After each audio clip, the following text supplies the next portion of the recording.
জানেন দাদা, ভাবিতে খুব ভালো লাগে। এই বাংলার মাটিতে সর্বপ্রথম নারী অধিকার কাজ কিন্তু আমরাই শুরু করেছিলাম।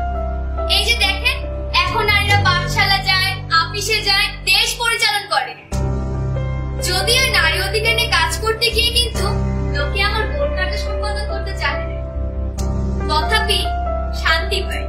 কি বললেন? শান্তি পান? আপনি জানেন এখনো দেশে মেয়েরা ডোমেস্টিক ভায়োলেন্সের শিকার হয়? আপনি শান্তির কথা বলছেন না? আপনি জানেন এখনো দেশে 5 বছরের শিশুকে যৌনাঙ্গ কেটে ধর্ষণের করা হয়? আর আপনি শান্তির কথা বলছেন?